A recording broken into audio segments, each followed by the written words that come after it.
저희는 경기도 양평에서 현재는 5도 2촌으로 살고 있지만 얼마 남지 않은 서울 생활을 청산하고 내려올 계획하고 있는 이제 막 50대 진입한 초짜 귀촌 부부입니다. 많은 도시인들이 그렇듯 저희는 살아도 사는 것 같지 않게 하늘 볼 여유도 없이 생활의 터전으로 눈만 뜨면 달려가야 하는 날들의 연속을 지내왔습니다. 도대체 이런 생활은 끝이 어딜까? 아마도 저희뿐만 아니라 많은 도시인들 이런 회의를 가지고 살아가고 있을 것입니다. 저희도 이런 생활을 반복하던 어느 날 TV 다큐에서 본 장면이 전원 생활에 대한 결정을 하게 만든 결정적 순간이 되었습니다. 다큐의 내용은 평범한 가정에서 자란 어느 딸이 자신의 부모님께서 앞으로 10년은 뭘 하고 또 10년 후엔 뭘 하고 계획하고 또 계획하고 고생하며 일만 하시다가 정작 그 준비가 끝날 시점에는 준비해 놓은 것들을 누리지도 못하고 돌아가시는 모습을 보면서 미래보다 지금 행복하게 살아야겠다는 생각으로 그동안 하고 싶었으나 미래를 위해서 미루고 미루었던 공부를 하기 위해 유학을 떠나는 내용이었답니다. 저는 이 다큐 주인공의 결정에 큰 감명을 받고 와이프에게도 그 다큐를 보여주었습니다. 와이프는 뼛속까지 도시녀로 서울에서 태어나서 결혼 때까지 서울을 떠나본 적 없는 토박이 서울 여자랍니다. 당연 벌레도 싫어하고 소똥 냄새 구역질하는.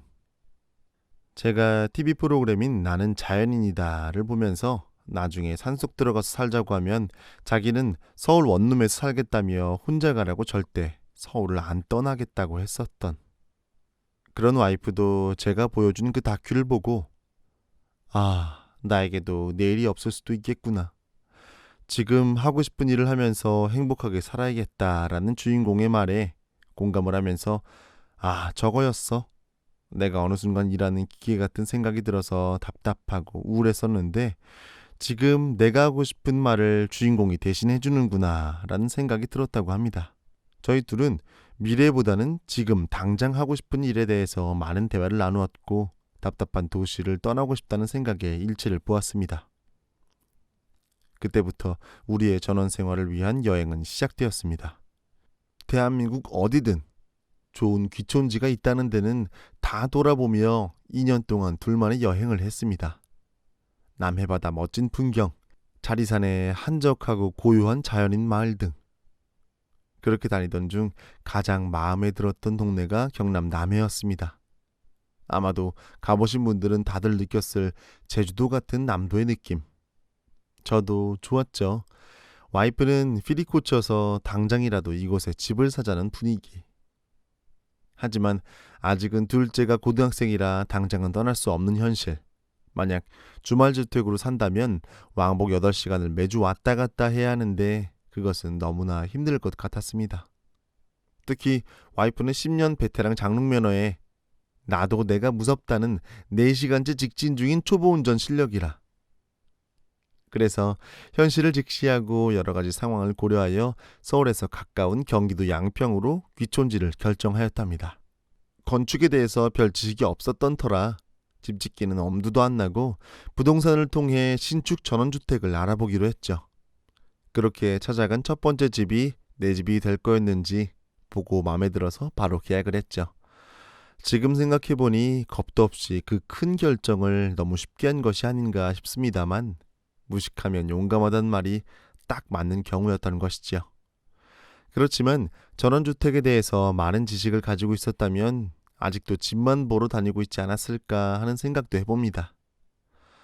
아무튼 대지 150평에 건평 25평, 단층 주택에 잔디밭과 큰 소나무 외엔 조경이라고는 아무것도 없는 마당을 가진 집을 마련했습니다.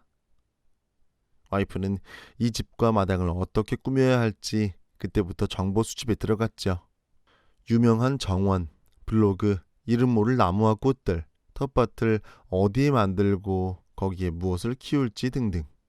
그런데 참으로 신기한 것은 이런 고민을 하던 순간 동안은 현실 속의 힘든 일들이 사르르 잊혀지는 그런 시간들이었답니다. 봄에 입주를 한 터라 그때부터 바쁘게 가꾸었던 것 같습니다. 양평에 도착하면 정원을 만드는데 하루를 다 보냈지만 하나도 힘들지 않았습니다. 그런 일들이 너무나도 행복했습니다. 매실나무, 모과나무, 앵두나무는 기본이고 텃밭에 상추, 고추, 가지, 호박 등등. 그런데 말입니다. 심어놓은 채소들이 생각만큼 잘 크지 않은 거였습니다. 알고 보니 문제는 거름 양이었죠. 얼만큼 주어야 하는지도 모르고 짐작으로 주었던 게 너무 적어서 거의 아파트 베란다 텃밭보다 못한 성장 속도였답니다. 지금은 한 번 시행착오를 한 후라 이래도 되나 싶을 만큼 거름을 충분히 주었더니 상추와 온갖 채소들이 무서울 만큼 빨리 자라고 있습니다. 현재는 정원에 여러 식물이 100여 가지는 좋게 될 듯해요. 와이프는 신기하게도 꽃들과 대화를 할 정도로 애정을 가지고 키운답니다. 사실 물 주고 병해충에 신경도 써야지만 그런 일상이 와이프는 제일 행복한 시간이라네요. 전 살짝은 귀찮고 힘들 때도 있는데 아직도 잔디밭을 줄이고 무엇을 더 심을지 고민을 하고 있는 중입니다. 하지만 너무도 행복한 고민이라 이것을 고민이라고 해야 할지 모르겠네요. 지금은 어느덧 2년째 전원생활, 아직은 5도 2촌 서울로 왔다 갔다 하는 생활이지만 조만간에 서울 생활을 정리하고 완전히 양평으로 정착할 날을 손꼽아 기다려봅니다. 아침에 일어나면 데크 앞 큰 소나무에 앉아있는 짹짹 새소리도 좋고 비가 오면 식물들 잎새 끝에서 떨어지는 이슬방울도 좋고 무엇보다 공기가 너무 상쾌하고 그리고 여기는 소규모 전원주택 단지라 원주민은 없고 외지인들이 정착한 마을이라 텃세도 없고 아무튼 너무나 만족한 일상이랍니다. 아직도 전원주택을 고민 중에 계신 분이 있다면 용기를 내서 시작해보세요. 그냥 집에서 지내는 것만으로도 행복한 그런 생활을 누리실 수 있습니다. 지내다 보면 어려운 일들도 있겠지만 그런 것도 즐거운 마음으로 헤쳐나갈 수 있으리라 확신합니다.